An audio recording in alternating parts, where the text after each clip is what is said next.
give me fuel, give me fire, give me that which I desire.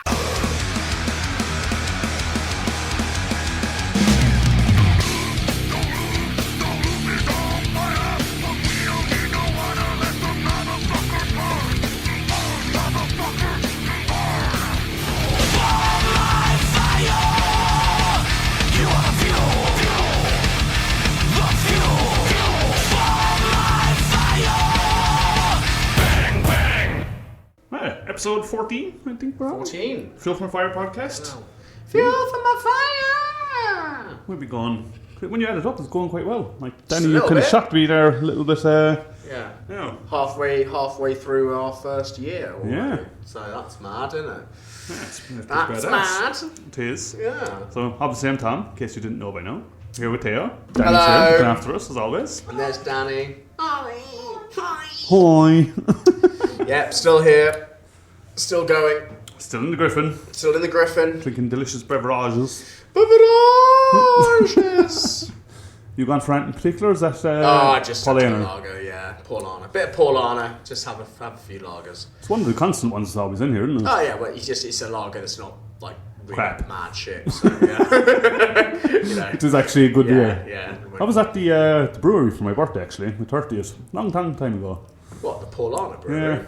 I went to Munich on my birthday for what was called the Stark Beer Fest, which in essence is Oktoberfest, except not publicly known and with really strong I dark think you beer. mentioned this already, yeah. And yeah, the actual festival was on Paulana, Yeah. which was pretty awesome. Yeah. Did you guys get in trouble, get thrown out or something? And, well... Oh no, you said they didn't like you being there. Well, the entire lot of Munich didn't like us being there, but yeah. when we were leaving the festival, we bought the ceramic steins, because obviously you had to, and at that stage it was getting rowdy. There was Germans at the top of tables and all sorts of things, and security tried to stop us getting out with the steins, and we were like, we've bought these. Like, no, we can't have it. It's like, here's the bloody receipt. Yeah. Like, let us have it, please. Oh, because normally they sell you the thing and then you give it back at the bar and you get the money back. This was, so all the beer houses in Germany had got their own kind of shop, if you like. It's Okay. it's so you go in there and drink. You'd actually bought this as a memorial, like a Exactly, like I wasn't drinking from that right, particular it wasn't one. it wasn't like pay us, X euros this time and then you get the money back at the end. Oh, okay. So I had to show him the receipt. He was like, Yes, fuck it. do you really think I could steal this? It's fucking massive. Yeah. Anywho, yes, you were drinking good stuff. I'm drinking Buxton Featherbed, I think it's called. Nice. New England IPA. Not too bad. Buxton are okay. They should be better, but it's more of a real ale. Okay, they should be better. Wow. You just heard that, Buxton. Yeah. Up Up your on game, lads. blast. Come on. I mean, it's a bit blast. real ale-y. It's fine. I wouldn't say it's New England, but such is life. Anywho. How are you doing? What are you doing? I'm alright. What are you up to? Yeah, not much has changed. Same old, really. It's February now. It's cold. I've got to be honest, I've been pretty solid. Yeah, just chugging along, been to a few gigs and stuff, which we'll talk about in a bit, got more stuff. I'm looking forward to March though, I've got to be honest. Obviously, like we were just talking about earlier, like all three of our birthdays were in March. But it's also, I am just kind of looking forward to the spring now. Yeah. I need that roll around. This has been a bit miserable, hasn't it? Yeah, well, I'm born on the spring equinox. I'm born on the 20th, so it's just like I just know that as soon as it hits my birthday, it's like It's a good day all around. Officially springtime kind of starts. Yeah. Then, so yeah. Also, I've got some fun stuff lined up in March, so that'll be good. So yeah. No, looking forward to it. Forward to it. But yeah, like it's been pretty solid. Just work, bit of tattooing. It's been fun. Usual stuff. Clients are lovely. Great time. Been to gigs, as I said. Good. Hung out with some mates, and that's been it, really. Living the dream. Yeah. What about you? I mean, I got new ink, so been showing that off to everyone. Nice. The courtesy of your good self. Who did that shit on you, Tom? Got really good. I really like it. Fuck, would you let do that on you? No, I'm joking. Yeah, it was good. Thank you very much for coming to my tatties for Palestine Day. I really appreciate it. Yes. How did that go? It was all right. Yeah. A couple of people came in. That was really nice. The fellow was getting the chess piece. Just when he was on his mid-break, he was just like, "Here you go, that's for your charity." Yeah, he did as well. Yeah, which was really sweet of him. He gave me. The other tattooist client just gave me some money for the charity. But yeah, it was good. I mean, I think like I said, I'm going to try and do it at the end of every month now, and I'm going to try and almost turn it into a thing. So I think part of it is I didn't massively advertise. Like I advertised it, but not like maybe as well as I could have. So what I'm going to do is almost try. I'm going to keep advertising it that is at the end of every month, and then do some like Instagram videos and things and all that, and then like kind of build it up. Do you know what I mean? Like, so then people are like, oh, if you want a tattoo for 40 quid, like that's really good, like you can go and it's for charity. Or 70 in my case. Yeah, exactly. Tom, so listeners, Tom, basically how it worked is you come in, I've got a 30-sided dice, I've got 30 designs in a book, pay 40 quid, you roll the dice, you get a number, you get a tattoo. But if you want to re-roll it, it costs you an extra tenner. Obviously all to charity, it's all to the MAPS Medical Aid for Palestine charity. And Tom rolled and got some cool barbed wire. He didn't like it though. Rolled it again. Got the flail. That was it. Yeah. You didn't like that. Rolled it again. I know. And then rolled it again and got a mimic, which any of you Dungeons and Dragons fans out there will know what that is. Came up badass. Yeah, and it did. It was funny because I've seen some of the designs beforehand up on Instagram. I saw most of them. Was like, there's about 25 of them that I'm happy with. Some are all them happy days. And I was like, what I don't want is barbed wire or a weapon. First 3 rolls, barbed wire and 2 weapons. Yeah. Good. Yeah. It was pretty funny. Come on, awesome. So I'm quite happy with it. Cool. Well, listener, if you live in Bristol and you want a cool tattoo and you money to a good cause, at the end of every month, I should be running my charity days. So just get a hold of me and give me a shout. 40 quid for a tattoo. If you're happy with the first thing you roll, 40 quid for a tattoo. If you're not, it's an extra £10 a roll. It's still a bargain. Yeah, and they're decent size. Like that's what I mean is I don't. You got a lot for money. I didn't want to do like really tiny stuff. Like tiny tattoos are like cool little tattoos are cool, but I wanted to have some. It's also nice for me. Like selfishly, it's nice for me because there's a lot of stuff in that book that are things that I want to do that for whatever reason people haven't. I don't know. Maybe attached to. Yeah. You know what I mean? It's like designs that I've really wanted to do for a while that I know are going to be cool, but maybe for whatever reason have fallen through the cracks with people. But then by putting them in the dice game and everything, it kind of puts them in front of people a bit more. Also do you know gives you images put up on socials and stuff. Exactly, and then so that'll get around. You know, obviously Finn here from the Gryphon came as well, and I've got one too, so that was really nice. And I got to do one of my cool knives with eyes in the blade, which I've been waiting to do for a while. You know, So all good. So the moral is get tattooed by Theo. Oh, thank you. Come to the Gryphon and see the good work that they've done. Girl boy goth tattooing. Absolutely, highly recommended. Oh, thank you. It was good fun. Other than that, it's been work and Super Bowl on Sunday, so that was fun. Oh yeah, the Super Bowl. Yeah. So. Hey Drake! Said straight down the barrel of the camera. So Danny, for listeners, Danny has no idea who Kendrick Lamar is, which means that she has no idea about the entire Drake and Kendrick Lamar beef that happened last year. That was like one of the biggest things that happened in music probably in the last decade. Basically Danny, for layman's terms, Kendrick Lamar's a rapper, a very good one. Drake, as you know, is a rapper / pop artist, a very shit one, who is, you know, basically he decided to try and go to war with Kendrick Lamar. And Kendrick Lamar, as I would describe it, is a bit like, because I'm a big Roman history buff, it's like when Rome defeated Hannibal and then went to Carthage and literally burned the entire place to the ground and then salted the earth to make sure that nothing could ever grow there ever again. And this Super Bowl performance was that. It was that. Seeing as a few nights before he'd won 5 Grammys, one of which is for one of the diss songs in which he calls Drake a paedophile multiple times. Does he? And he did it, and then he played that song at the Super Bowl. And in front of God knows how many thousands of millions of people around the world, called Drake a paedophile multiple times. He was actually told not to do that as well. Yeah, and then he still did it anyway. He was always going to do it. Yeah. He was always going to play that song. But I'm not joking, because there's a line in there. So the last diss track that Kendrick released in this beef was called They Not Like Us. You might even know. It's great. You should listen to it. It's great. There's some very big, you know, hey Drake, I hear you like I'm young, or probably struck a chord and I heard it's A minor. It's probably A minor. I know, right? And like the whole crowd cries. But it's just when it comes up to that first bit, hey, he just, because you can tell that, you know, he's been told he shouldn't do it. There's this whole thing going on where Drake is now trying to sue Kendrick and sue the record label. He's basically gone full Karen. And he's trying to sue everyone who's involved in it and say that it's all defamation. Yeah, it's gone full Karen, full music Karen. He's lost completely the respect of everyone now with that, because basically if you ever won that lawsuit, it would mean that no rapper ever could diss because it set the precedent Yeah. that if another rapper disses another rapper in something in a beef, get sued. then they get sued. So it opens them up. So he's lost all respect.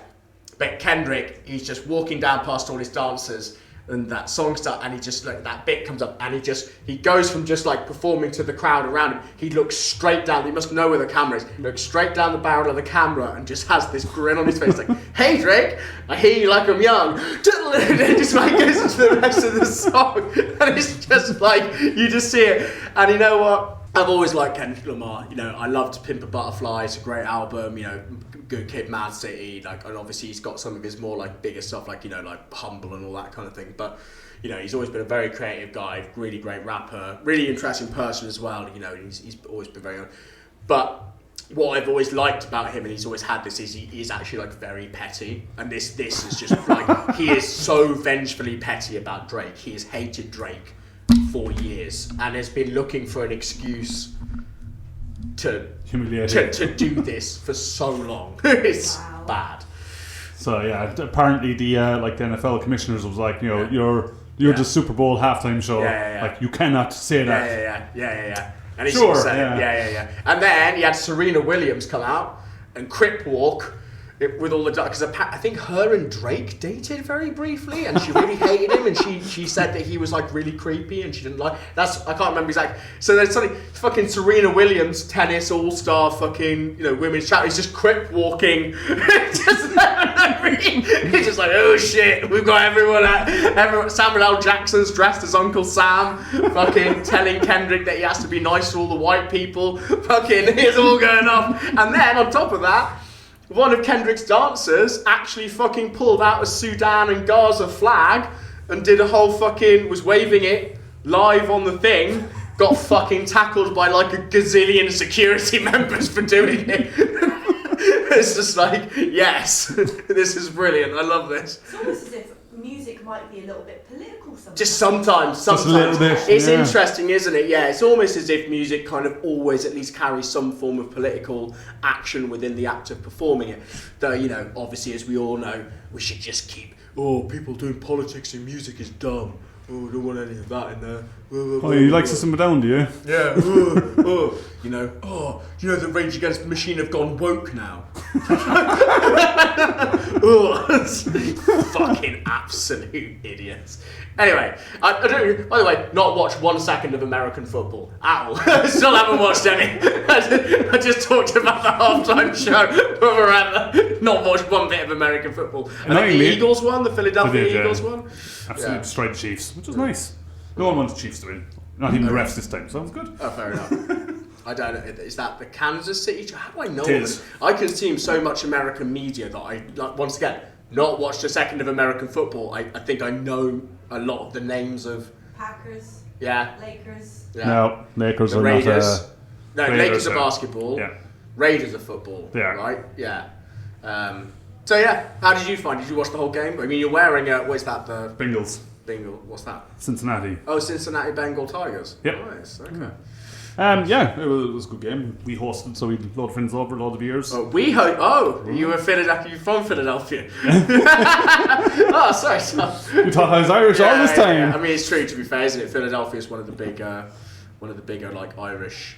Most of the US is, to be fair. I mean, well, that and German, but they've tried to hide that in their history. they all pretend they're Irish now. Yeah. They all pretend, but believe you me, Hans, you're not Irish. Yeah, exactly. A lot of those places had fucking like Joe Biden. Oh, I'm Irish. No, you're not, mate. You're fucking German. Anyway. It's a good nation. We like the Germans. Good beer, good music. Can't go wrong. Yeah. No one mentioned war. Yeah, Didn't like to say. Yeah, I saw it all bar the halftime show because you watched everything but the good bit. Yeah. So I was cooking food for people and completely missed it. So yeah, you know more about the halftime show than I do. Okay, I'll talk about the halftime show. Anywho, onto music as we're We're talking about music, which is a bit different. There's all the metalheads just sat there going, "What the fuck are this lot going on about?" Who the fuck is Kendrick Lamar? Also, by the way, just to be very clear, any metalheads out there going, "Why are they talking about rap?" I'm just telling you, go at minimum, just go listen to the Kendrick Lamar diss tracks of Drake. Like, they're all savage. Like there's gore metal, death metal bands that couldn't come up with the ways that this man eviscerated this other man. Like, the one he released before the last one is called Meet the Grams, which is Drake's last name. Right.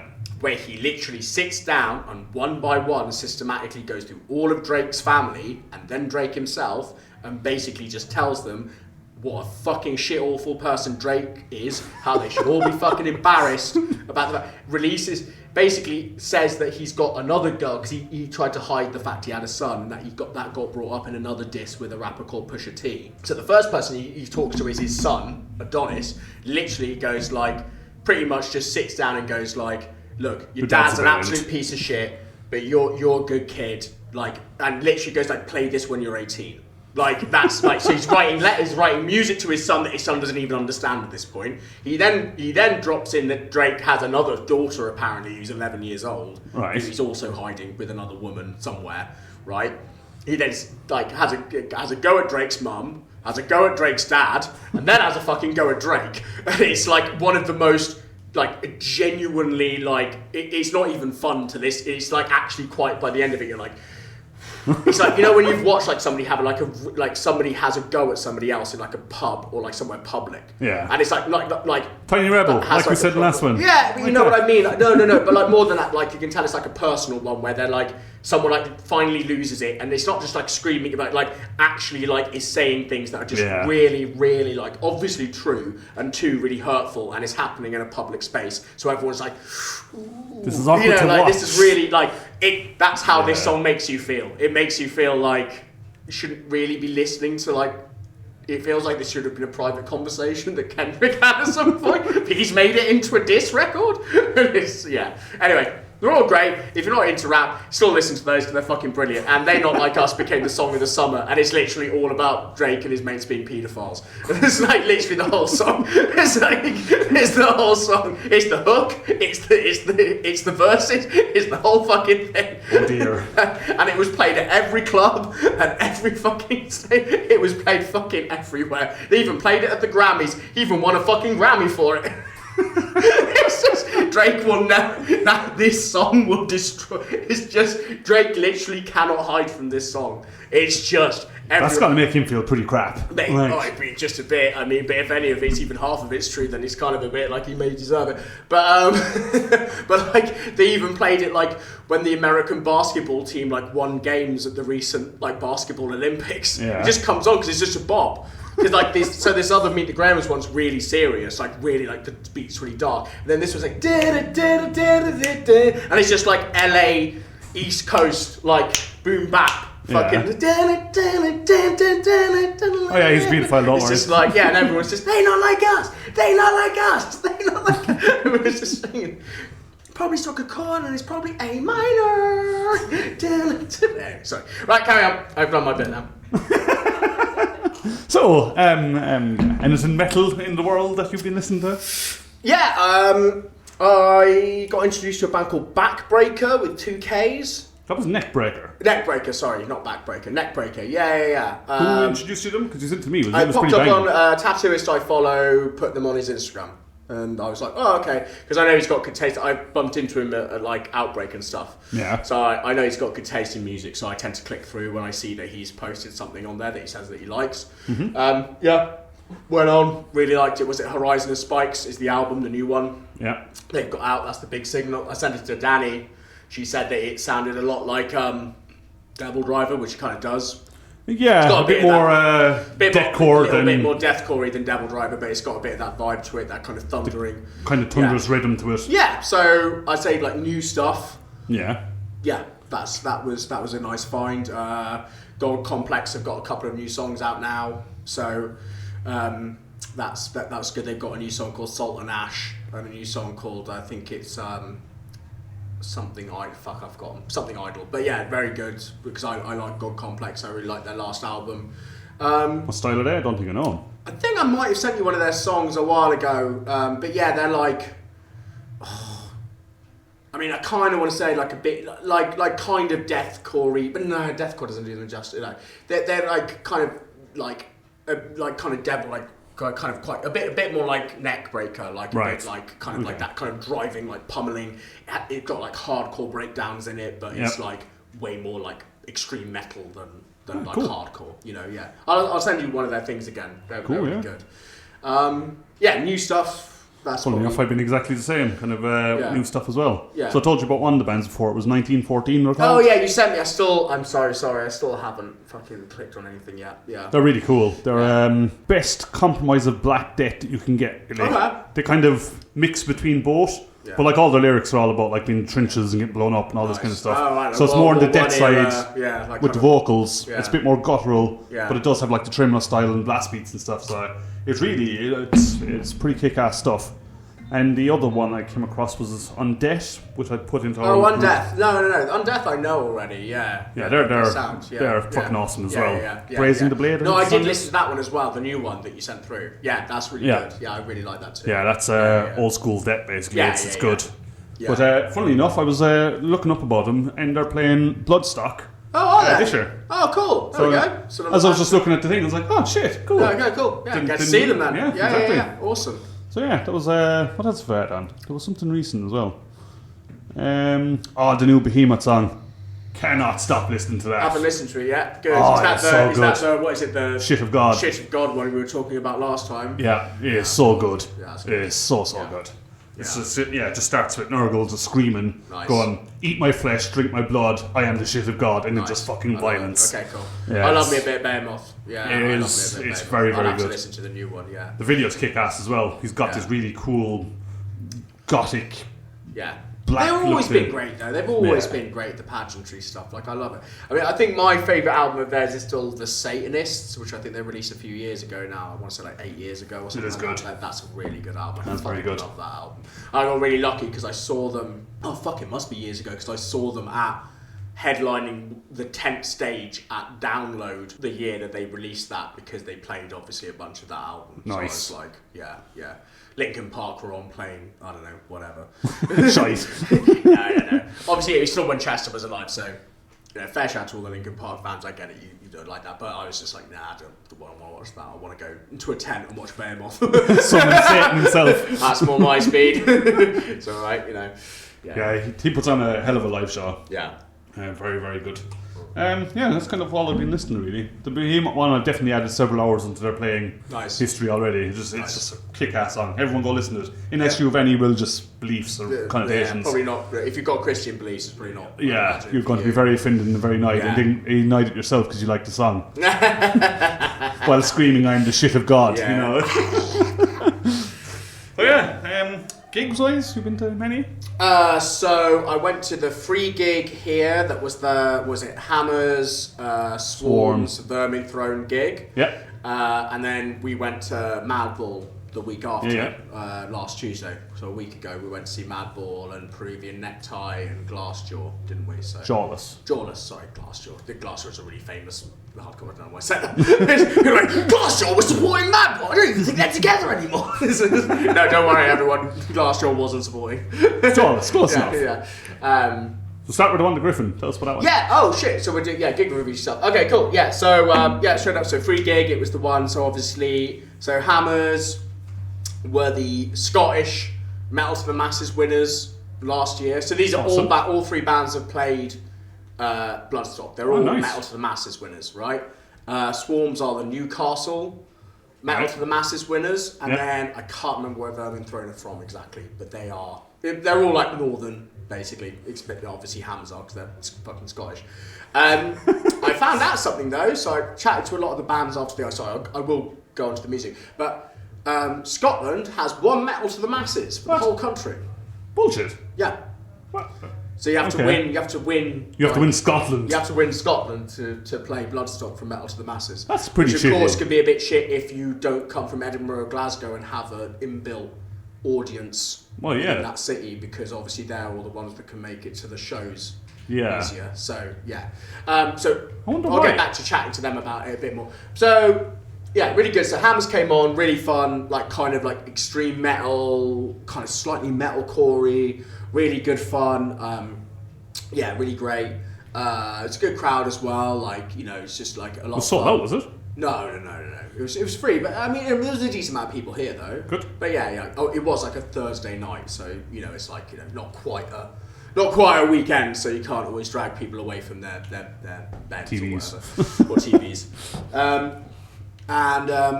Yeah, they were really good. Really enjoyed Hammers a lot, actually. Like, really like their stuff. Like, kind of, this kind of like extreme metal, but like with a bit of this kind of modern swing to it, like a bit of almost like a bit of a metal core kind of. When you're saying extreme metal, you mean more brutal death or like brutal, black? like extreme, like blast beaty, kind of really like fucking extreme, like kind of Anel Nathrak kind of stuff. Yeah, but then it had this more kind of metalcore-y, deathcore-y groove to it. You know, sounds pretty awesome. Really good musicians. I mean, I say it right now, like all of the bands like really good. Like the musicians excellent. Swarms came on. Swarms are more like Raised, but they actually know Raised by Owls and all that lot. So Swarms are like a kind of slightly jokey slam. So they're in the Raised by Owls party canon kind of thing. Like kind of deathcore-y hardcore, but it's fun. He had a thing, where he plays sound bites. What? He plays sound bites, like a soundboard. He had a soundboard, yeah. And I'm not joking, he won me over instantly when the first thing he pressed when they were just about to start is from What We Do in the Shadows. The most devious bastard in New York City. And I was just like, yep, I love this band. Love it. Swarms are great, so yeah, super, like, if you're into that kind of, it's just fun, dumb, party slam music that's about dumb, fun things, done by guys who are really good. Once again, like Raised by Owls, like Party Cannon, they're very good, they're actual very good musicians. Yeah. That's what makes the comedy stuff work, is they're actually very good. Because they're naturally good at playing. Good at what they do, is they're not a shit band that just does, like, jokes. Yeah. They're a very good band and a very tight band that does jokes. So yeah, a lot of fun. Like very jumpy slam stuff. I love a bit of that. Just super ignorant, dumb, fun shit. I then found out from Swarms later when I was chatting to them that apparently on the official merch for Bloodstock, their name's spelled wrong on all of it. Oh no! So they're called with a W, so it's Worms. What, double W? No, it's W instead of the S. So instead of Swarms, it's Worms. Oh no! Yeah. And apparently he only noticed it because he was at that corn gig in London. Somebody had a Bloodstock hoodie on in front of him. And he was like, oh, we're on That's this. my band. We're on this. And then he looked down and he was like, that's our logo, but there's a W instead of an F. Oh no. Yeah. So yeah, shout out to them. They're really funny. Like, really nice. We had a big chat about the Newcastle scene as well, which I can talk about a bit later. Like, it's quite interesting when they were saying that unfortunately the Newcastle scene seemingly can be a little bit. It doesn't have the biggest scene in the world, and it can be a little bit clicky. So, like, trying to get out Isn't it more of renowned for, like, club nights and chavs? I think chavs is a bit unfair. Obviously it's more renowned for other kinds of music. Yeah. Like, Newcastle isn't exactly known for its heavy metal, but it does have a scene there. Yeah. But they were saying, it can be a little bit clicky sometimes, unfortunately, and there's not maybe as many venues to play as like other places, so obviously like they play a lot outside of Newcastle. What's near Newcastle? It's right by Scotland. Everyone forgets Newcastle's fucking really. It's far away from even Manchester and Liverpool. So there's no big place near them then? Because I'm a proper southerner, right? I just presume that all these northern bands, exactly. I'm even Mediterranean southern.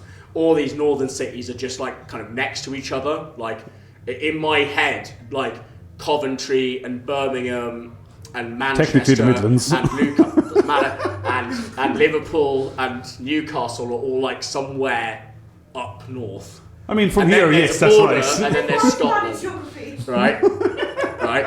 Okay, that's how it works, right? They're all just kind of there, and that's where the north is. But everyone forgets. Like, funny enough, I know this more through football because obviously Newcastle, everyone complains about, is like the fucking absolute worst away game to have because it's so fucking far away from everyone else who plays in the Premier League. Yeah. Like, if you live in London, it's like a 4.5 hour drive. It's like probably on a right flight up, that stage. Yeah, you know what I mean? Yeah. So it's right up by the Scottish border, and it is far enough away from Liverpool and Manchester that are more over here. Right. That it's like a bit of a trek. So do they have many places they can play it in? They can, yeah. I mean, yeah. Basically, they just said it's all right, but it can just be a bit clicky. It can just be a bit clicky, and if you're not in with maybe some of the promoters and stuff, it can just be a bit of a stale scene sometimes. That's a shame. So yeah, but they're very good, and you should watch them if they come back around. really Sounds fun like they will. slam party. Hopefully, I think they're going to do stuff with Raised by Owls. They said so. Hopefully, they maybe do some touring because I'd love it. You mean Get the two of them together. The Sounds like a good night. The ultimate UK slam lineup would be Party Cannon, Raised by Owls, Swarms. Not particularly in that order. Just that would be the ultimate like slam, dumb, fun. Like There you go, lads. Sort it out. yeah, so yeah. It's probably already happened. I don't even know. And get the Gryphon on it as well, maybe. Yeah, that's what Danny said. It's like a stick on the slam. They're a fun band, yeah. But and then finally we hit Verminthrone, obviously as the headliner. So they were all like, I think because they were playing. This was like the furthest away one where none of them had anything, and then they were all playing. Oh, that was it. Verminthrone are from Milton Keynes, Right. or from near Milton Keynes. So the whole point is Verminthrone ended up headlining this one. Then they're headlining the Milton Keynes one. Then Swarms are headlining the one that was in Newcastle, I think, and then Hammers were headlining the one in Scotland. Right, cool. So it's like a cool tour. They're all mates. They all played Bloodstock at the same time. Same year. Same year. Yeah. Ah, that's cool. That's the whole point. Is they're all the 2024 winners of Mail to the Masses right. in their area. Yeah. So Verminthrone come on. Really fucking great. They're way more like kind of extreme, kind of like almost like kind of slightly crust punky in parts. Like, I mean, I don't think you guys know these guys, but I'd say like bands like Trap Them or a bit of like old school Converge and that kind of stuff, and then like mixed in with this far more like kind of extreme metal kind of stuff. Had to buy a t-shirt because they have Skaven on the t-shirt. Any Warhammer fans out there? I was a big Skaven collector for many years. As soon as you got Skaven on the t-shirt, I was like, well, got to buy one of those now. Need that merchandise. But they were very, very, very, very good. Very, very good. Like really, the singer just absolutely went for it as well. He like just didn't give a shit. And I always appreciate a singer who just like puts his, just like goes, fuck it, we're just doesn't matter how many people I'm playing to, I'm gonna have a meltdown. Was he the one I saw the video of where he was lying on the floor? Yeah, exactly. Right. Yeah, exactly. I always appreciate a lead singer that looks like they're having like an actual like psychotic break on stage, whether they're playing to 4 people or 100 people. It's a good skill to have, really. Big respect to Verminthrone. That's cool. Yeah. So really good. You bought a Hammers t-shirt as well, didn't you? I did, yeah, just because the design was really cool. Like, I really like them. And then, unfortunately, bought multiple band members from all the band's drinks at the bar. Yeah. I say unfortunately because I then poor. looked at my bank account afterwards and 2 t-shirts and multiple rounds, especially with like Scottish and Northern people. It didn't. Yeah, my bank account was a little bit angry with me. But I did have a very good time. I talked to all the bands.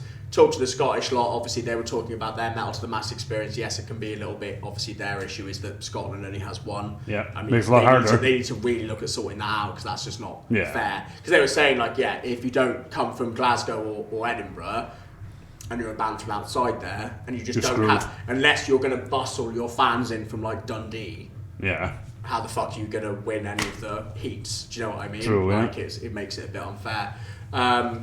And yeah, just chatting to all of them about their local scenes. How were they doing since it? The Verminthrone guys had to head off pretty quickly, so I didn't get a chance to probably talk to them like all the way through. But yeah, like definitely Swarms, and it was really nice to find out a bit more about their scenes and stuff. You know, has Bloodstock been on the other side of it? So they were on it last year. Has it opened up any avenues for them? Have things got better? I think it's just that they've obviously made a bit of a name for themselves. You know, they're kind of getting out. I mean, they've made friends with each other. That's why that whole tour happened. Yeah. They made it free, and they made it. You know, like Bristol was the odd one out. Bristol was like, well, fuck it, we'll go and play the Gryphon. We've heard about the Gryphon. Good. Well, Verminthrone played before. Right. I don't think Hammers or Swarms had played here before, but like. You know, so they were like, fuck it, let's go down south and play the Gryphon. That's the one-off one. That's the one that's like outside. And then the idea was the rest of the other 3 ones are their hometowns. Yep. And they headline their hometowns. Because it's just mates in band, let's just get in the vans, go out, make them free gigs. Cool, just to fucking do it. Let's absolutely. Go. You know, having a good time. Very good. You know? Glad to hear it. And yeah. Good. Yeah. A lot of respect for that. Sounds like a good night. Yeah, it was solid. Really, really fun. Yeah. Good. And then the other one that you mentioned was the one I was out with you, which was, thank you for Is that the only one you've been to then? It is, yeah. There was 2 that I missed. I missed the Battle of the Bands one. Yeah, Did you not manage to make it to that in the end then? It was too late when I got back, and by the time we actually was about to go, I was going to miss 2 or 3 bands. That was the one that you talked about, the Battle of the Bands thing that was going on. Did you go, Danny? Yeah. So yes, apparently Bristol's got a Battle of the Bands. It's been going for years. And yeah, we have no idea. We looked it all up. Like you were showing, there's like big prizes. You win like loads of shit and stuff. Yes, like recording time. You get EPs done for you. Get merch. You get money. What's it called again? Just so we can let. It's just Battle of the Bands. What is it? Just called Battle of the Bands. Yeah. That's what? Like, not even Bristol Battle of the Bands. Okay. Well, if you're in Bristol, there's a Battle of the Bands, apparently. So, and basically, from what we've seen of it, is does heats of various different styles. Yeah, different styles. So that was the thing that we looked at as well, wasn't it? It's not all metal and rock. There's like different genre types. Exactly. Yeah. And I guess you just apply depending on what style you are, but... Because, I wanted to go, but just didn't get around to it. Yeah. And the other one I wanted to do was in the Gryphon last Friday. Oh, yeah. That was right up my scene, but again, just life got in the way and wasn't able to do it. Yeah, look, hey, we try our best. We get to as many gigs as we can. We do. We really do. But, on the plus side, the Madball one. Madball. So Go on, you tell me, because obviously, as listeners will know if you've been listening, Tom did not start this podcast as a hardcore punk fan. I didn't know about the scene, didn't know about the bands. So obviously I've been slowly with the Spy gig that we went to, and then now with this, and obviously Madball, if for listeners who don't know, are one of the, let's call them granddaddies of kind of like, especially like that kind of hardcore, like proper hardcore sound. So from your perspective, how was the gig?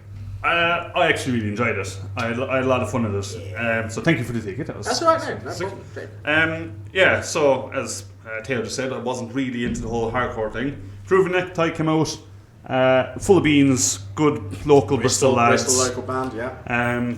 They had a few elements. It wasn't just straight up hardcore. I kind of liked that. They kind of brought something else. A little bit of rap in there. There was a little bit of hip hop stuff going on, which I thought was a pretty cool approach to it. Yeah. Then Jawless. They were South American, I think she said. Yeah, I wanted to say. Did she say Mexican straight up? I can't remember. I think she said They're Mexican. based in London, aren't they? Yeah. But they came out like straight up hardcore, I would say. Yeah, she was full of beans, like she was running all over the place and really had good fun. Yeah. She wasn't the best vocalist. I mean, she let him down a little. No, but she was a good hardcore vocalist. She was. Yeah. Until they covered the Beastie Boys. Yeah, they did do a good cover of Beastie Boys. They did. Good, I thought that was shocking. Yeah, I thought it was great.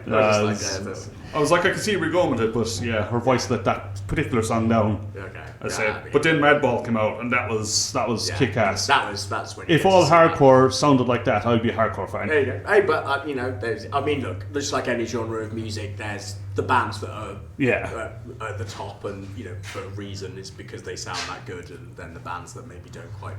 What I liked about them was you could hear exactly the point in time they formed and what influenced them. So like nowadays, hardcore is its own kind of thing. Yeah. I think when they were doing it, it was a bit of a blend of different things. And like I've said before, hardcore obviously was always way more of like had a lot of like skater culture, had a lot of street culture, and then also had a lot of like hip hop culture. And Madball actually had a bit of trash in them as well. Yeah. But that's the thing, like without going too much heavy history and wasting loads of time, but like at some point, if we do like have some chats more about subgenres, obviously suicidal tendencies are a big one to talk about in that because they kind of were a hardcore band but had loads of elements of thrash in, and they're the ones that kind of brought, they were like thrasher kids, but they made hardcore music, like, you know what I mean? So then obviously it had like loads of those elements. Well, I mean, hardcore is formed from punk and trash. Yeah, ultimately, basically, is what it is. Yeah. But they sounded great. They sounded really good. And you can tell like a band that's just been together that long that still loves doing it. You know what I mean? And how they tight did. They were. They had such a kick-ass time. Like they were having a blast. There was the place was sold out. Yeah. The crowd were going absolutely bananas. Yeah. There's a fantastic one. I don't know if you put it on the socials. You should put it on the socials. Yeah. Of your filming the linear pit that was happening. And then the crowd surfer came straight for you. Just reminding me of the story you had where you'd say anything happened. The one I said about the spy at Outbreak Festival. Yeah, it wasn't quite as bad as that one, but it was a bit. Like, it was one person away from hitting you. Yeah. So those people launched themselves off the stage and proper hardcore show. I mean, and that was fun because obviously, like, I know you like Spy and stuff, but Spy was good. That show was good. Yeah. But like Madball felt like a much more. It was nice to go and see it because it felt like a proper like just old school hardcore show. Yeah. You know what I mean? Everyone was up for it. A lot of old boys there as well. Yeah. And everyone was just like having a good. The kids are down the front, like, and I really respected the lead singer. Like, when he said that whole thing, he was like, all you old school guys, like you're all amazing. Thanks for supporting us for this long. But then he also pointed all the kids that are like kicking the shit out of each other in the front. He's like, but this is also for you as well. Like this is for you too. Like you're the next generation of. It's like, have you ever heard of us before? And they're like, nope. He's like, it's like, cool. Good. Like, dun. I'll fucking knock his head off. Yeah, exactly, pretty much. Yeah. It was cool. I liked it. It was good. Yeah, cool. I'm really glad you liked it, Tom. Yeah, just to, if it's not obvious to the listeners, I obviously really enjoyed it as well. I had a really good time. Was that your first time seeing Madball? Yeah, live. Yeah. Which is I'm really. That's why I got the ticket so early because they're one of those bands that I've always liked, but then just missed at things, or missed the gig, or not been free, or I'm not there. The festival they're playing at a time that I just can't make it, or whatever, or so yeah. Yeah, it was cool to see him. As I said, it felt like they were having a blast. I think they were. And, well, what did he say? He said something like they threw that tour together like really last minute. Yeah. He was just like, oh hey guys, like we're just throwing this tour together like and then we'll just hey, and thanks for and I'm fairly sure most of them are sold out. They are, yeah. Yeah, they've pretty much all of the dates sold out really quickly. So yeah, I'm pretty sure he said more than half of them were sold out. Yeah, exactly. Yeah, so and the others were probably very close to it. Yeah. It's cool. Yeah, that was Exchange. Exchange is a good spot. Yeah, no, it's fun. It suits hardcore. Yeah, it suits the scene. 100%. It suits the scene. 100%. For anyone that's not been there, it's you just get the vibe that there's going to be broken speakers and exactly. But I think obviously the Exchange has a lot of other stuff on there that's far more technical. But I think that the hardcore way is just you just kind of get on oh cool, my bass sounds a bit blown out, or you know what I mean? It's that DIY or die attitude. Look at just quickly say look at Outbreak Festival, the backline, the amps and the heads and all that. At most festivals, each band will change out the entire backline to be their backline. Yeah. At Outbreak, they just bring the play heads whatever. on. They just bring the heads on, like it's a pub gig, and just plug in and just go cool. We're using whatever this, sounds like. We're all using the same setup, so let's just fucking get on with it, basically. You know what I mean? So yeah. So that's always been a bit more of that, yeah. But awesome, I'm really glad you enjoyed it. Last thing to say about it before we finish the Madball stuff, it was a relatively long set for them. They did over an hour. They did. It didn't feel like it. I've got to be honest. It didn't feel like it at all. Where Jawless did 15 minutes, if that. Yeah, I don't know what is... Okay, there was something weird going on where Peruvian Necktie said they were in a bit of a rush, so they had to get through their set, and then Jawless were like, oh, we've only got X amount of time. But they started on time. But that's what I don't understand, if that was on time, or somehow the gig something had happened where suddenly they'd been told they had to finish earlier or something. Yeah. Because it felt like with Jawless, I like them, but I don't feel like we got enough of them. I literally feel like we got two of their own songs, then they did the cover, and then they were off the stage. And I was just I was just warming up to, they were just kind of warming up, and then they were already off the stage before they had to. So I don't know what happened there. I don't know whether there was some kind of mix up with times or something was happening where they had to finish at a certain time. But Madball were very, very good. Very, very good. And Peruvian Necktie I'm looking forward to seeing again. I've seen them a couple of times now, so. I wouldn't mind seeing them again. Solid band. Yeah, they were good. They also sent us a very nice message on Instagram saying thank you for sharing stuff. Oh, really? Yeah, to the podcast. Oh, nice. Instagram, saying thank you for sharing stuff. And invited us to go to their... I have to look it up now. I've totally forgotten the date, but they've got an EP launch show. Oh, nice. They said we should come to. You kind of forgot to tell me that. Yeah, sorry about that. Just literally, my listeners, once again, my memory brain is like a dirty tank of water just full of algae and rot and waste, with one very, very, very unwell goldfish kind of circling around it. With one eye. Yeah, just going like this, and that's how... What? Danny's going to look up the message quickly. 15th of March. Cool. Oh shit, that's really near my birthday. Fucking... Why is everything around that week? Pints. Yeah, but they have said that we should pop along to that if we want. Oh yeah, awesome. Yeah. Cool. Yeah. So that's the gigs for today then. Yeah, and we'll now get on to our gigs that are coming up. Yeah, let's fucking go! So on to some local gigs that are coming up. Some very good ones coming. One I'm particularly excited by, and I'm going to definitely go to it if I can get a ticket. So as I said, every week we're going to give you enough notice so that you can actually go to these gigs. So I won't mention the ones that are coming this week, but they'll come up on the socials anyway. So wait, what's the date that we're going from them? 22nd of February is the first one. 22nd of February. So this is coming out on the day after. This is the day after this episode airs. Yeah. So in Moore, I've mentioned it before, but we have Embrace the Chaos Festival. It's an all there. Oh, that's the all day one. Yeah. That looks really good. So there is 12 bands playing, and it's a fucking heavy day. So the headliner of it is Drown in Sulphur, which is that's That's a huge gig for them. Yeah. Also playing, we have Root Zero, which are prog metal. Existential, I can't say that. Go on, try. Go on, Scandinavia. From Scandinavia. Come on, Tom. Existentialist. Got it. That wasn't even a complicated word! I'm Irish, that was difficult. Fucking hell! But anyway. Existentialist. See, I can do it every time now. Jesus Christ. They're Black and Death. So, good, right? Then we have To Obey a Tyrant, which is Black and Deathcore, which is pretty fucking heavy. Kamikaze Test Pilots, which I mentioned a few times. Yeah. They've either played... They just played recently? I think they did. Yeah, we just missed them, didn't we? Like last week. I think it was last week or... Yeah, I think it was. Yeah, it was last week they played. But yeah, they're back again. Yeah, they're back again. If you don't know them, they're kind of System of a Down-esque, that kind of style. Yeah. And there's These They play around Foundations. here all the time. Danny's pulling a face. They play around here all the time, Danny. I think they must be like local-ish to Bristol. This is their second gig in a few weeks of each other, so... Yeah, they gotta be around, mate. These Foundations, which is prog metal. Yeah. Spreading the Disease, which is a modern metal kind of machine head, Slipknotty kind of style. Cougar Mingus, which is grunge, which is the only odd one that's in there. I've heard of them. It's a cool name. Throwaway, I couldn't find out about because if you look up Throwaway, there is loads of bands, and they range from pop rock to Black and Death to... That's unfortunately quite a common sounding name. Yeah. Band. Throwaway So- is definitely up there. Based on the rest of it, I assume they're going to be heavy.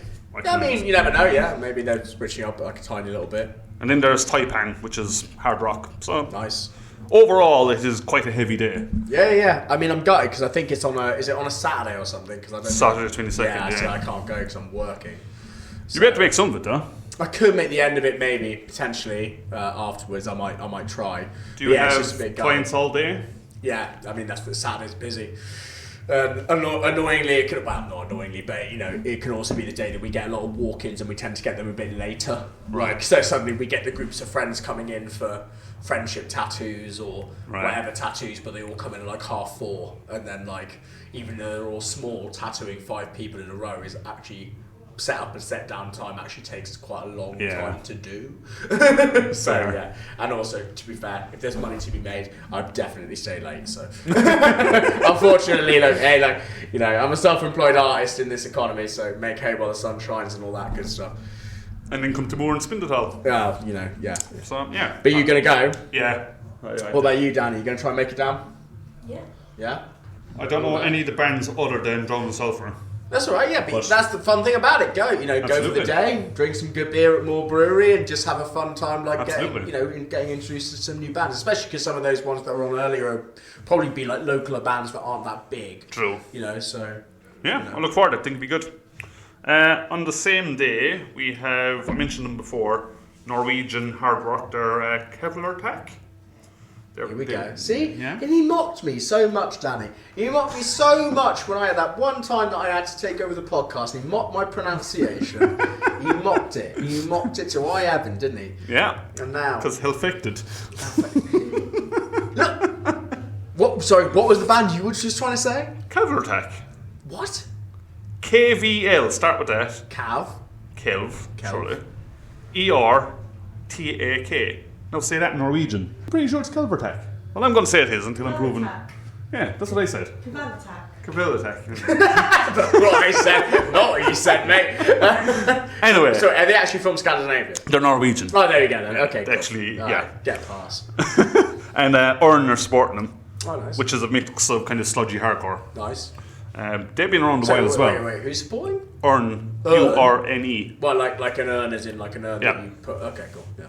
I've seen that name quite a few times. They've played around Bristol quite a few times. Okay. They've definitely played here, actually. Okay. Here being the best bar in Bristol, as Big I say. Gryphon!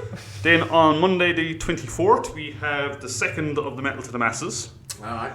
I mean, I guess we should tell the listeners, we're not talking about the first heat because that's happening Next Monday. So we are going to go to that, but yeah. Yep. Just, yeah. On that one, so some of the bands I couldn't find what their style was because again it was a bit too common name. Yeah. So they've got Into Obscurity, Hope Through Grace, which is a metalcore band, Smile More, who we will have on, Yeah. Atera, and Mandragora. They're a kind of new metalcore. Okay, cool. So I mean, I'm just looking forward to the Metal and Master stuff because it's all going to be newer bands that don't have like big social stuff or followings or loads of recorded stuff. Which is why some of them I can't actually find. No, exactly. Yeah. You just, if you're going to go to stuff like this, you just go and exactly. enjoy it. Yeah, exactly. Yeah. Same day, so you probably won't make this one because Power Trip plays the same day. Is this the Green Longer on the same day? Or no, Power Trip. What? Who are? Power Trip. Oh, Power Trip are on the same. Oh yeah, because I'm not making. Yeah. Sorry. Sorry for the listeners, it's going to get confusing. The Monday that's coming when the podcast isn't, but this will have already gone by the time. That's the same. That on the 17th. The Heat 1. Yeah. Green Lung are playing the same night. Yeah. And now Heat 2, I won't make that. You're right because Power Trip are playing that night and I've got tickets. So. Who's the support for that? Overpower. Cool. Thrash, really good. Overpower, great. So they're the ones. They're Bristol, well, or at least around Bristol. They're like proper like hardcore thrash outfit. They got put on the Obituary gig at the last minute because their Obituary's main support had to pull out for health reasons or something. So they got put on that, and funny enough, that shot them, which is great because they deserve it. But it shot like a lot of the thrash, the Obituary fans were like, check these guys out. Yeah, exactly. Yeah, cool. So yeah, good for them. So they're on the Power Trip gig, so that's good. Did you know that before you got the Power Trip ticket? No, that was part of it. To be brutally honest, seeing that because I like Overpower a lot. I mean, I like Power Trip a lot as well. But like seeing that Overpower, so I was like, that's great. And I think there's one more band as well, but I don't know. I think there is, yeah. Yeah. There's one more like opening band. Are tickets still available? Do you know? I think so because it's Marble Factory. It is, yeah. And it's much bigger. It's not the Exchange, so it's there's a lot more room. So yeah. But you can't because you have to go to Metal of Masters. Yep. And Danny, you're going to have to pick which one you want to do. Yeah. And then we have to give you a mic. Yeah. We're trying to break Danny's shyness. So we'll just get her a mic eventually. Slowly but surely. Yeah. When you come to the gigs with us, then you have to talk. Yeah. And correct us when we're saying they're Norwegian. Yeah. The next day, no, that's not the next day. This is the next day. One we mentioned many episodes ago, but this is actually now happening. Opeth. What day is that again? The 25th, which is the Tuesday. Feb. Right. Okay. Cool. Right. So yeah, and that's the Beacon. That's the Beacon. Yeah. Which I think will really suit them. I mean, I think I think Opeth will suit the Beacon down to the ground. Yeah. To be really honest. I don't think that's sold out though.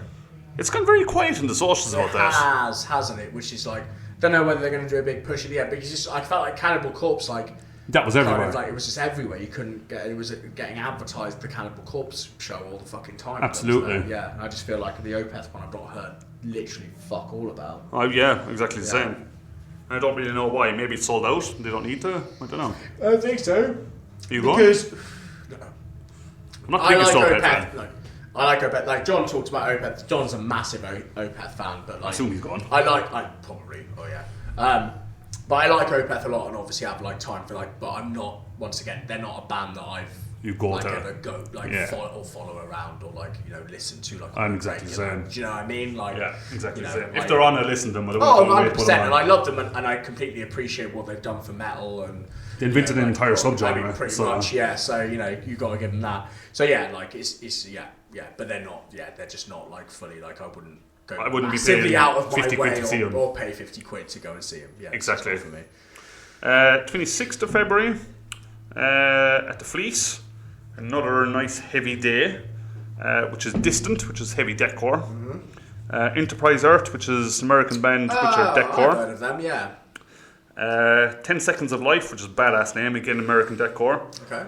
So just big deathcore day at the Fleece. The Fleece does this sometimes. They just get the big deathcore shows in between all the cover bands. Yeah. And shit. Yeah. So you kind of have to keep an eye out because you kind of get lost with the boards and stuff. No, it's easy. Yeah, it's really easy. And then suddenly, because I remember I missed the Carnifex Chelsea Bryn show at the Fleece because it just suddenly, I had no idea it was on, and then it just suddenly sold out. This was a couple of years ago now, but yeah, it just I was like, oh shit, they're playing. And it had already been sold out for like 2 months. And I was just like, oh, okay. I'll stand outside then. Yeah. Go to the bar next door. And the last support for them is Harbinger, which is technical melodic death. So that sounds like an awesome day. That does sound good. What day is that again? The 26th of February, it's a Wednesday. Okay. It's a busy week, that one. This is all the same week. Once again, we talked about this before, listeners. Bristol, man. I feel like we've been missing stuff. Definitely. We're doing our best here. Tom's doing his best. I'm doing fuck all to help with any of this bit part of the podcast. But like it is tough. Like and then suddenly you hear about this or you hear about that or you're like, oh shit, this band played or that band. Like we're very blessed. We've absolutely. got a lot of venues and we've got a lot of venues who put on a lot of heavy stuff from all different genres, and it's just like it is, it like literally from February, and it'll stay this way now from February until basically October. Yep. It's just like, and then there'll be the bands that announce that they're going to do stuff in December, November as well. So exactly. It's just like, Bristol really, and it's great to see. It is great to see that Bristol's become like a hub of the UK. It seems scene. like you even said it like earlier with like Verminthrone and stuff. Like this was the outlier, but they'd heard of it and were like, exactly. Yeah, Exactly. Bristol's become a place where bands are like, we should probably like put a gig on in Bristol because we've heard that Bristol's scene is really, really good. I'm glad I live here for that one. That's one very of the good reasons I moved back. Like I've always loved this city, but it's one of the big reasons I moved back was the live music. Yeah, just in general. We're just talking about metal, by the way. Yeah, like that's without going into the indie rock or the hip hop or the electronic music or like the rap or any of it. Any of the other stuff. There's like other gigs that I'm going to that I don't talk about on here because they're not bands. Like I'm going to go see Fat Dog this month, which are like a weird kind of punk, gothic kind of not gothic, like weird kind of synth, right? Like rock indie band with a saxophone, but they're very, very good. Yeah. We're supported by Agri Boys, a very, very good band. But so like there's a bunch of other ones I just don't even talk about. But so totally agree. And kind of was a bit sad saying about the Newcastle scene doesn't really have this. Yeah, exactly. We're very lucky. We're very blessed. There's a bunch of places around the UK that would give their right arms easily to have the kind of different amount of venues and the different amount of music that does come here. Absolutely. Yeah. On the same vein, on the 27th, which is the Thursday, so as I said, there's a gig on every day that week. Pretty much.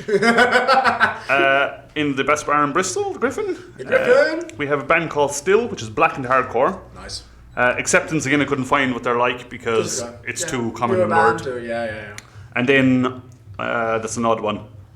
Omvros? Omvros, go on, Danny. You're going to have to come back to pronunciation. Omvros. What? OMV. Omvros. Omvros. Sorry for getting that totally wrong, Omvros, but it's going to be Omvros. I love how half of this podcast is us trying to pronounce it. It's so fucking funny. But they're a kind of proggy post-metal kind of style. Okay, cool. So should be a fun night in the Gryphon. Yeah. And that's the Thursday. That's the Thursday. Nothing on the Friday, so you have a day off. Okay. Oh, thank God. One day off that week. The next day, you're probably going to lose something, because there's 2 gigs on. Oh, here we go. On the Saturday, 1st of March. Jesus Christ, it's getting into March. Great month.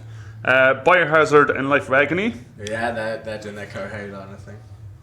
They're back around at the O2 Academy. Do you want to say it this time? Nah, that's alright. Okay, I'll say it. Fuck the O2. I mean, no, fuck the O2. Oh yeah, fuck the O2, sorry. Same night in SWX is Paleface Swiss. Oh shit, no, that's going to be fun. With the Acacia Strain and Desolated. Yeah. That's going to be just mad. Yeah. So Paleface Swiss, I mean, yes, they are a deathcore band, but I honestly think that they're more similar to like the kind of slam mad band stuff. I agree. They're not just straight up deathcore.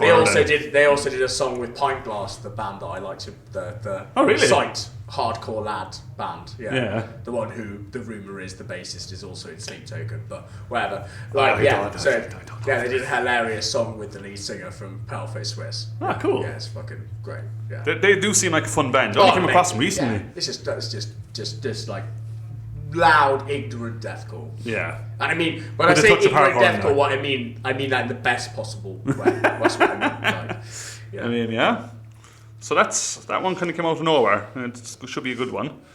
And the last one I will mention, because we'll mention it again in the next one, but as we're here, on the 4th of March, you got Suffocation. Yes. Which is, for those who don't know, brutal technical death metal. Yeah. But funny, I mean, I would say Suffocation also like a bit like Dying Fetus and stuff. Like they kind of almost crunch into that deathcore sound. I mean, Suffocation, very, very, very famous band. I've seen them a couple of times. They're fucking great. I'd love to see them again. Good supporting acts as well. Angel Maker. Angel Maker, haven't they? Yeah. You do? Yeah. which is deathcore for all our listeners. Yeah. Fume and Out, which is them. death metal / crust. Yeah. Carcosa, who've definitely played here before. They're deathcore again. Yeah. And Melancholia, which is melodic blackened deathcore. Yeah. So wait. When's this one and where is it? The 4th March. 4th of March. In Marble Factory. In Marble Factory. Okay, cool. That one. So that'll be awesome. That one's definitely on my list for sure. Yeah, that'll be. It's also Pancake Tuesday. Who knew? Yeah. Oh well, for me. Pancakes and deathcore. There you go. What is it? Is it Shrove? Shrove Tuesday. Yeah. Shrove Tuesday. Or Pancake Day. Pancake Day. You know what's really bad about Pancake Day? You have pancakes, it'll be your dinner and lunch, whatever, and you go, this is fantastic, you should do it more often. Completely forget about pancakes until next Pancake Day. Of course. And then you have to go to the shop and go, I'll buy more pancakes. Let's be real, like, who eats like those kind of big pancakes on a regular basis? But we should, though, they're delicious. I mean, no, I probably... All about the thin ones. The crepes are cool, but let's be real. Like most of the time, I end up eating the American style. If I eat pancakes more often than not, they're the American style ones. What, the small chubby ones? Yeah, you get in a stack and you can have like bacon or chocolate on and stuff. Yeah. That's the pancakes I end up eating more than anything else. Yeah, so you can buy them in the shop just as they are. They're not that special. True. I don't know. What you need is a plastic tub full of powder that you could just make in a bowl, fire some milk into, and off you go. Lemon. So yeah, I think that's all in. I won't go into everything coming up because no, because we've got Don't worry, listeners. Like we said, everything that we mentioned is stuff that you're listening to now. You could book tickets for. Hopefully. Yeah, hopefully. Don't do that because fucking hell. There's already a few gigs that are coming up that are like 4 months from now that I'm going. Do I need to buy a ticket for that? Like, do I need to buy a ticket for that? Like, because I'm worried that I need to buy a ticket for that. I'm feeling that bloody word. There you go. Yeah, that's March as well, actually. Is it? Yeah. Yeah, you need to get a ticket for that sooner rather. I need to get a ticket for that too, actually. As you mentioned, that's the 26th of March. There we go. An extra one in there for you. Bloody would have played. Yeah, you get that one for free. The gig isn't, but you know. The information is. The information is. Brings us nicely on to the next segment, really, the big gig announcements. Big gig announcements. Let's go. I've seen quite a few, and hopefully you can add a few.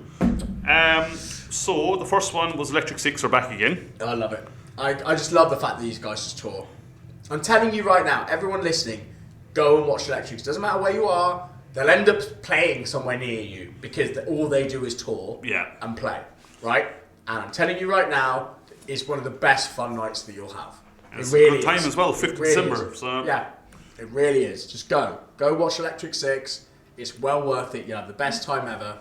They're fucking hilarious. They're like one of the tightest bands you'll ever see as well. Yeah. Like that's why they can play around so much on stage. Because they're that tight that they can just like switch in and out and like twat around with stuff and play whatever and mess about. Like, and the lead singer's fucking hilarious. Presumably that's the fella, right? Yeah, the lead singer, Yeah.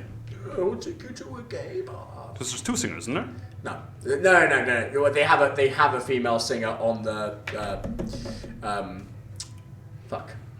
high voltage song. Yeah, but she was never a main part of the band. Ah, okay. Yeah. She passed away. No, what, the original singer? Yeah, You're joking. For those that can't hear Danny without a mic, I think that lady I'm referring to is dead. Yeah. Okay. Well, that's really Am sad. I wrong? Let me Okay. check. Okay. Someone Danny's fact gonna check us. We're going to fact check that quickly Before we get booed. Yeah. That's 5th of December in O2. Yeah. O2. Oh, fuck. That ruins it though. A little bit. Because they played the Fleece the last time they were here. Which would suit them down to the ground. Just way better. So sorry guys. I mean, still go and see them if you can. If they're not playing an O2 venue, maybe it'd be better. But one that's definitely up your alley that you may or may not have seen. Yeah. Something I just came across, but Eastern Punk Festival. Oh yes, no, I saw about this. Yeah. So 2nd, 3rd, and 4th of May. So it's the Chelsea, the Red Lion, and the Plough. The Plough. Yeah. So basically, all my old haunts from back in the day when I was younger and I used to live in Easton. I don't know what way they're going to do it, like who's playing where. They haven't. They'll just mix it. It'll just be basically. Here's how that will work. If you're gonna go to that, go. Drink heavily.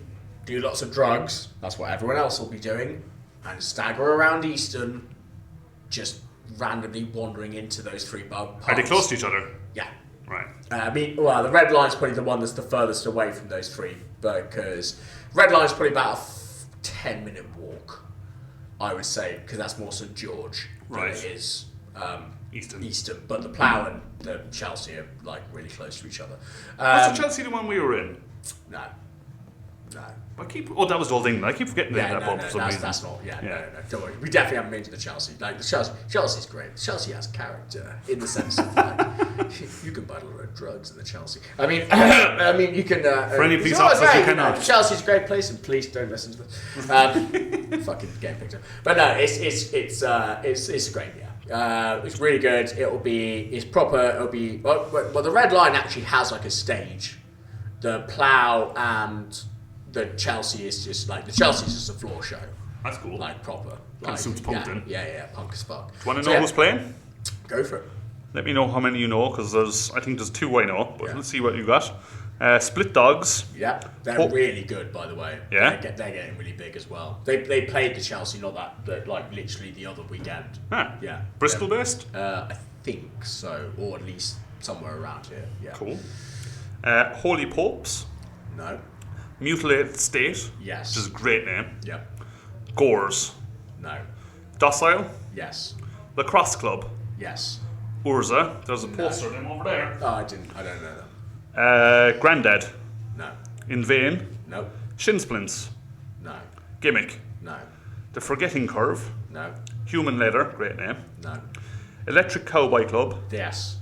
Empire of Dust. Yeah, that's the band. Remember I talked about them quite a few episodes ago. You really liked them. They're not punk. They're doom. They were the Moor all there, right? Yeah. But they're from like Easton, so that's makes sense. Makes sense why they're there. Betrayers. Yes. And Dosed. No. But that's only what's been announced so far. Yeah, exactly. Yeah. So there'll be more. It'll be an absolute shit show in the sense of in a good way. It'll be chaos. Get ready to drink. Get ready to have a good time. Yeah. And yeah, it'll be chaotic, but it'll be really, really fun. I am very tempted. Next one that I am aware of is Igor. Oh yes. At this new place called the Crane, which I don't know where that is. I looked it up. I have no idea. Apparently, it's a new venue. Have to get a ticket for that. That's exactly one of the ones that I just said. I'm worried that's going to sell out because Igor sold out really quickly last time, and I've never seen Igor live, and I've missed them fucking like 4 or 5 fucking times at this point, and I have to get a ticket for this fucking show. Am I right that that's the French artist? Yeah. That does a mix of everything. It's mad electronic stuff. Then it went more kind of like almost Halo-y. Yeah, it's always been heavy as shit. Right. It's always been like black. But yeah, it's really good. We have to get a ticket for that sooner rather than later because I've got a really bad feeling. I also have no idea what this new venue is. Nor do I. Never heard of it. No idea where it is. They're literally advertising it as a new venue. So cool. I don't know what that means. I'm intrigued, but I don't know what that means. 21st of October for those that... Yeah, but I'm worried. It's that far away, but I'm worried that if we don't fucking get a ticket now, it's all going to sell out. So, yeah. So I think that's a big one. And the last big one I've got is Venom Inc. So there's a weird thing about this. That name rings a bell. So Venom were one of the original black metal... Venom on their own, yeah. And the Venom Inc. is former Venom members. Oh, okay. But they're doing a bit more kind of speedy rock. Sounds like kind of zombie stuff to me, to be honest. But, yeah, it's a bit of an odd... I don't know why they just didn't do a different name if they're not playing Venom, but I guess they cover some Venom in there. Yeah. But with support from Crisian, which is Brazilian Death, Hate, which I absolutely love. Hate are fucking fantastic. They're like Black and Death. I'd get a ticket just for them alone. Okay. I saw them at Bloodstock and I didn't know them, and I went there and they just fucking slayed. Like they're really worth good. It. They should headline alone, to be honest. And then the last one is Aether, which is a Chilean black metal band. So all in all, it's a mix of Black and Death. And where's that one? That is in the Fleece on the 27th of April. Okay, cool. And I think that's all the big ones from me. Cool. You got any? No, I mean, apart from, I'll very quickly say that High on Fire got added to the Damnation lineup, which now annoyingly is making Damnation look like something I'm going to have to get a fucking ticket for. Headliner? No, I don't think that they're definitely up there. I don't know if they've been announced as a headliner, but they're definitely up hit the top of the poster. High on Fire, I talked about them before. We talked about Orange Goblin. High on Fire are like the stoner rock experimental band, and in the best way possible. Like you don't like it's not proggy in any way. It's like nasty, horrible. What's he called? Fucking something Flynn or something. He's just mad. Like they're a 3-piece. You listen to them, you would not think they're a 3-piece. I love when a band can do that. Yeah, they're just somehow High on Fire are great. they've been going for years. They're awesome. The fact that they're playing Damnation again is a big deal. Yeah. That's definitely a band that's now got me going. I need to get my wallet out. Okay, fine. Let's look at the ticket prices. What's this going to cost me? Da, da, da, da, da. Do they do installments and stuff, or is it? I don't know. They haven't announced anything specific about an album or them doing an album. I mean, the festival. What? Sorry? Did they do installments and like? Yeah. But I've just missed the really cheap ones because that was in January. So now it's the slightly more expensive ones. That's kind of the thing, isn't it? But once again, Damnation isn't that expensive, so Yeah. it's really not that. In comparison to some of the other festivals, it's really not that bad. Fair. So yeah, but I also think we should all go to Damnation. By the way, I still pitch that. Anyway, So yeah. should we move on to the news? Yeah. The news, Tom's news corner. Yeah, there's some fun ones this week. Okay, what are the fun ones? So everyone's probably seen it, but Spiritbox at the Grammys. No, I didn't see that. Oh, so they got interviewed. So Courtney LaPlank got interviewed, Yeah. obviously being the lead singer of Spiritbox, and the person interviewing him thought she was Poppy. Oh, I did see about this. That's And- fucking hilarious. Courtney completely went with it. She instantly Yeah. went, she has no idea who I am. Yeah, Oh my yeah, God. And started talking about being on Jimmy Kimmel's show and everything. Oh, you're joking? What? Yeah. Like the Not Glue show? It's like, it was a great thing for metal, and I'm really glad to be here, and yeah, it was fantastic. Oh, good on her. Good on her for just going like, yeah, I'm just you're gonna look like such a fucking idiot when this goes out. And lots of, like when she actually interviewed like proper metal interviewers afterwards, they're like, kind of, how do you feel about that? She's like, everyone left happy, didn't they? Yeah. Like, it was a bit of fun. That's Like, great. Fair play. That's so funny. Like, she didn't get angry about it, she just No, instantly no. kind of went, okay, You don't know who I am. Yeah, you I'll think look I'm like somebody else. Yeah. And everyone was like, oh yeah, this is great, yeah. He's like, not a clue. Yeah. Oh yeah, I played with Not Clues on Jimmy Kimmel. That was great. It's fantastic.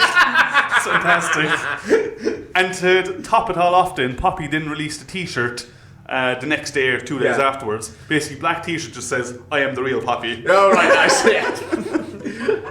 Oh, I love it. It's so That's good. great. That was a good shout. Speaking of the Grammys, another fun thing. So obviously Gojira won Best Metal They Performance for did, the as they Olympics. should have. The funny thing, because the Grammys obviously doesn't give a shit about metal, and this is another one to prove it. Metal, yeah. So Gojira win, happy days. What did they walk on stage to? Into Sandman by Metallica. Of course, Who because they don't understand. They're just Yeah. like, oh, we need a metal song, and they're just like, oh, well, What's metal? Yeah, what's exactly? Google what's metal, and then Metallica play will that. definitely come up. Yeah. But yeah, they actually beat Metallica in that award. Good. And then to walk on stage to to Metallica. Metallica, yeah. I'm like, Yeah, that's that pretty funny. Yeah. What else do we have? Oh, obviously the biggest news of the century. Black Sabbath's final ever gig. Oh, fucking... For how many times? They've done this before! Oh, no. I know this gig's big. Okay, great. But before I sound like an absolute hater, I understand it's a massive show. Metallica are there, Mastodon are there, Lamb of God are there, Slayer are there, Anthrax are there, fucking... Super group of... Yeah, I get it. Hundreds Once of again, people. like I said before in this podcast, I got very lucky at that Sonisphere. I saw the Big Four show with Diamond Head in there as Yeah, well. so So, right. blah, blah. But, look, the tickets already, like for standing, right? So I was going to get into this, but go on. I mean, they're going to do the dynamic pricing. Oh, it's bad. Oh, it's bad. It's Oh, I know. I've heard that because they're doing that special. What was it we talked about in the last one? That Metallica do that special inner circle thing. I've heard like $3,000. So, yeah, the prices so far that they've released, so all the package ones, so if you get like a platinum one, it's 850 quid, and then it scales down from that. Yeah. The normal standing is about 190, give or take. Yeah, but that's now. Yeah. This is the issue, right? Is that they'll do the dynamic pricing thing. So unless you get that price unless you're sat there on 4 devices, Yeah. in queues and get it, then. Now, fun fact about that, I tried it today because the tickets, the artist tickets went on sale today, the pre-sale. I was like, right, so I've got the code, I got the link. 10 o'clock they went live. 30 seconds later, I got into the queue and there was 32,000 people in front of me. So is this for the Black Sabbath thing? Yeah. Oh, they're already on sale? Yeah. And then what are the prices now then? So they are all, it varies, like VIP packages and everything exactly. else. No, but I mean, like, are they upping the... Not yet. Normal? Not yet, okay. Not yet. Yeah, fucking... So yeah, and then tomorrow is the O2 priority. Oh god. And then there's so this isn't priority. even the general release. Just fucking what? Yeah. It's like trying to buy a fucking AAA video game. Like they do that now with video games. Like you can't just buy the video game when it comes out. Oh wow, we've got the extra. You bought it extra early season pass. Fucking blah blah blah, and you did this, and you need a fucking flow chart to understand how many copies of the game you need to buy to get all the different like special things that you're gonna. Just gets my head. See, this is why I can't do these kind of shows. I love Black Sabbath just like everyone else does. But fuck me, I'm not doing it. I'm just not fucking doing it. I'm sorry. It's just... I'm 100% doing it if I can get a ticket. Yeah, and then you'd be lucky if fucking Ozzy shows up on stage. Yeah, he's already said he's not walking. He'll be in a wheelchair Yeah, first. exactly. So. Yeah. You'd be lucky if he's even fucking there. Anywho, I'm looking forward to it if I can get a ticket. If you can get a ticket. I highly doubt I get a ticket. Christ. I'm telling you right now, that dynamic pricing is going to go it's absolutely through the roof. Because I've heard, like, for that Inner Circle thing, I've already heard some stuff circulating about, like, $3,000 a fucking... That's ridiculous. Stuff. Yeah. That's ridiculous. And they're going to fill it. Suckers, man. So, yeah, that's kind of all my big news, really.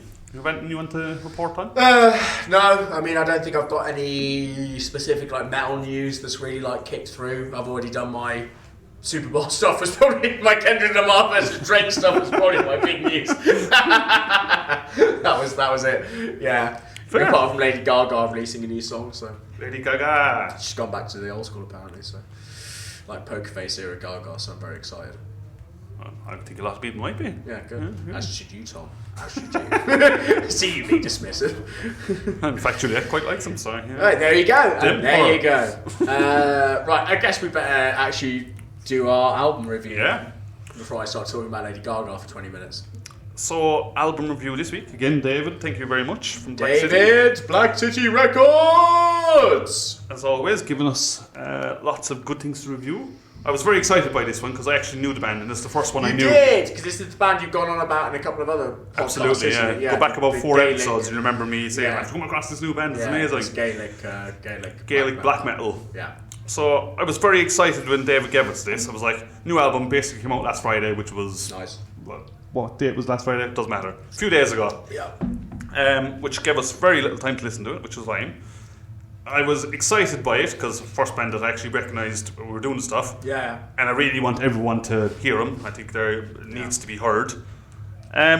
Before I do that, I'll give you some facts. Let's go with some facts. Fact time! Should probably say the band. It's Saor. Saor. And that means something in... Free. It means free in Gaelic, right? Yep. What are we talking Gaelic with? Irish Gaelic or like...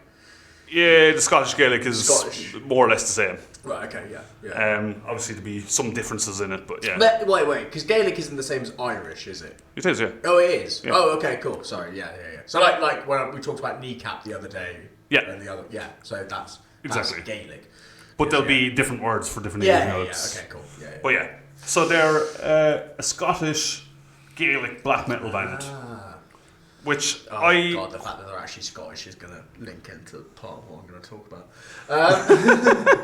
Before we go on, so Saor means free. It's a one-man band basically. Andy Marshall. It is, right, because I looked at the thing and it's just one person. He does everything. He does the guitars, vocals, drums, Yeah. composition, and then he gets a whole He can't heap do all of- the vocals because he's got some femme vocals. I was just saying he got some guest musicians in as well Yeah. to do like tin whistles and uilleann pipes Yeah. and vocals and cellos. Yeah. Joe Quayle is on this album, Yeah. for instance, Yeah. who played at the Gryphon, which was quite a There nice you go. one. That's cool. Any other fact about his 6th album, which is quite good. Okay, cool. I didn't I realise had he'd no done idea. so many. No idea. And they've only been around since 2013, so... They sing in Gaelic as well, doesn't he? He sings it. He does a bit, yeah. Yeah, he sings it. Before I go into mine, how about you? What No. I think you should start this one, Tom. Oh, does that mean we're going to have a bit of a difference? I don't know. Oh, maybe. Does it though? Maybe. Well, okay, I'll start then. The album is called Amidst The Ruins. It was released last week by Seasons of Mist, which is a cool label name. Interesting album because it's only 5 songs in it. It is, but it's like an hour. Yeah, because every song, there's only one of those songs that's not over 12 minutes. Yeah, exactly. Yeah. Which is a bit different from their last album. The last one was kind of more in the 5 to 8 realm. There was something about this that I'm going to sound a bit negative. I did enjoy this album. I did like it. Right. I liked how it was black metal influenced with the Gaelic input. But as you went through the album, it felt like the black metal stuff kind of faded out. Like there's an entirely acoustic song in it. Yeah. Like, okay, that should be the end, because then you come back into the Rager afterwards, or Rebirth. Yeah. And that's another 14-minute song, and you're like, okay, this is a little bit wrong. The only other kind of negative to say about it, I think the sequences work really well. So where it goes from like pound and double bass, not guttural, like black metal shrieks, cool ass guitar riffs, and then you get like tin whistles and pipes and stuff going over top. Works really well. Kind of blends in and out between the kind of folky Gaelic stuff and back into the black metal. Absolutely good. But I think that I like the album, I wanted to like it more, and I was thinking about it for quite a while. What put me off it slightly was the length of the sequences. So normally you'd have like 4 bars per measure. Yeah, let's say 4 to 4. 4 is a normal kind of one. And that makes sense. So in your head you're kind of going along with it. But I found with this, even though the sections were good, they were like 8, 10, 12 bars. And it was unnecessary. Yeah. So it was adding lint for no reason. It didn't add anything by having 15 bars of this tin whistle, for instance. Yeah. And that, even though it flowed well into the next part, if you condensed that and brought it back to, let's say, an 8-minute song, it would have been way better. Yeah. And that put a bit of a negative on me. While I enjoyed listening to it, and I think it did blend well, just the extension, it felt unnecessary. Yeah. And the acoustic song was totally pointless. That was, like, it's got all this real good heavy stuff, and then it's just a random acoustic song. I was like, nah, that's not really doing much for the album. Yeah. Should be at the end. Yeah, I mean, I'm going to see him on Thursday. Which, you're going to go, aren't you? Yeah. I'm happy to go see him. So kind of before I get to the questions, I think it will be good live. I do think it'll be good. Yeah. I think everyone should listen to the album. Aren't they? It is Exchange, yeah. I think everyone should listen to this album, but it's not an album I'll go back to.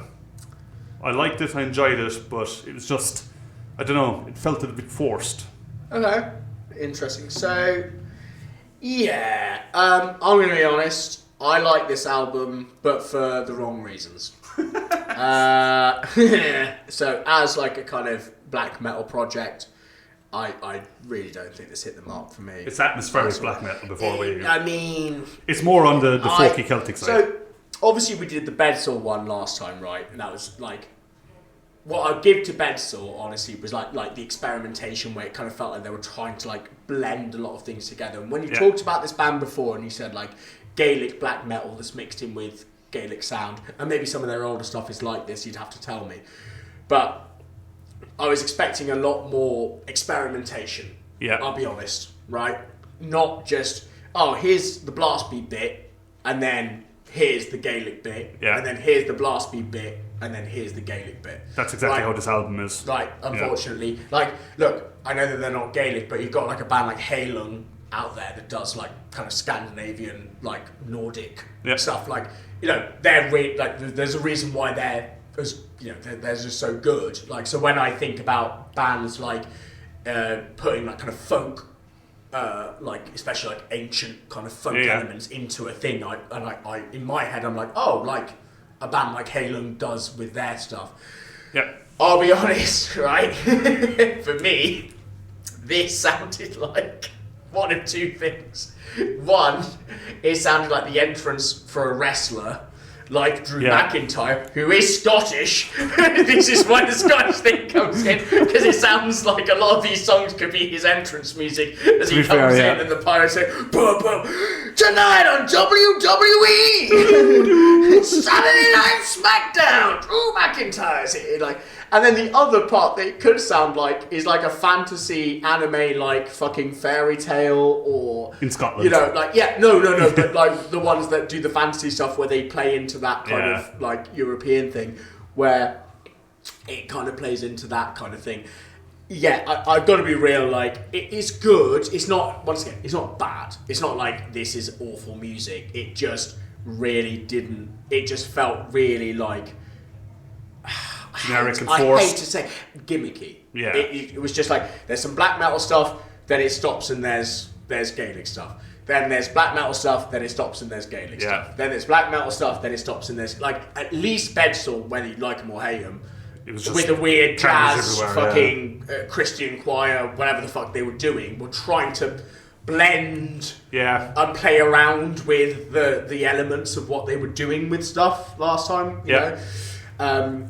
I mean, Sarah did make it work at points, so there was stage where like the tin whistles and the illness. Oh no, there's bits of it. Once again, there's bits of it that flow and work, but just by and large, it just felt like, you hit this bit.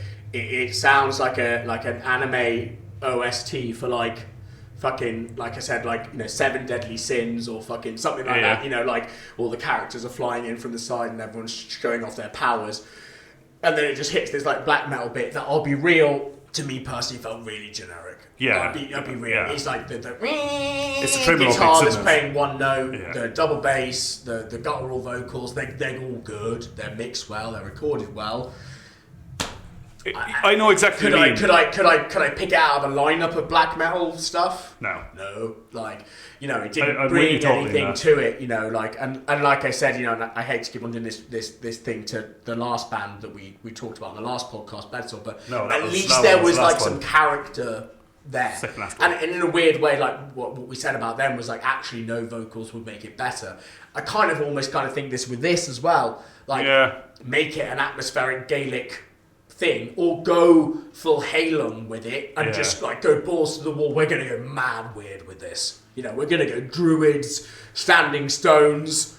It's gonna get fucking like really odd. Like, because they like, they're not afraid to just do all this shit. So I'll be real. I mean, their older stuff is more stronger on the black metal side with influences of Gaelic. Then maybe I need to give the older stuff. That's why I said I don't know this. I've only listened this to album them, and is I've a only bit different. To this album, so that be that as it may. Like, I obviously, maybe some of their older stuff holds a bit more in the black metal. That's good to know. I'll be real. Like, I'm sure you're going to go and enjoy them. I'm not that fussed. Here's the thing, so I'm going to give this 2 different... One, when I mosh... So I always have my mosher thing. One, this is definitely not moshing music, this is headbanging music, so that goes out the window. There's no real mosh score I can give. I'm going to give this 2 different scores. Okay. I'm going to give it a 3.5... As a total to listen. I'm going to give it an 8.5 as music that I would play during running Dungeons and Dragons. That's fair. Yeah, that's fair. and that sounds like backhanded, but it's not. But unfortunately, that's where this album kind of ranks for me, in where, like I said, I like it in the ways that I shouldn't be liking this, which is cool, this is useful music to play fantasy role-playing games to. Which I'm sure isn't the intention of what this was supposed to be like telling me. Yeah, I do agree. What about you, Tom? What are you thinking? I agree with you on the mosh thing. I think it'll be headbanging. It's a headbanger show. That's not a bad thing. It's just, it is what it is. Yeah, there'll be heads moving, but not violently. I think people will be watching the show. Yeah. As I said, I liked it, but it didn't capture me, and I'm disappointed by that. Yeah. Like, their older stuff is definitely, in my opinion, better. Okay, cool. This is a bit more kind of mainstream vanilla, I would say. They're kind of you know what? I mean, you said it. I didn't. I was trying to play a bit nicer on that, but it sounded a bit vanilla to me. Yeah. Like, it sounded a bit like. It has its good moments where like stuff kicks in. Of course it does. And don't get me wrong. Once again, listeners, this isn't bad. We're not. It's good. Like, maybe you're into, and if you're into this. Yeah, you're going to be into it. Yeah, you'll have a great time with it. Like, mixing it up, but overall, I'd probably give it about 5.5, maybe 6 on a push.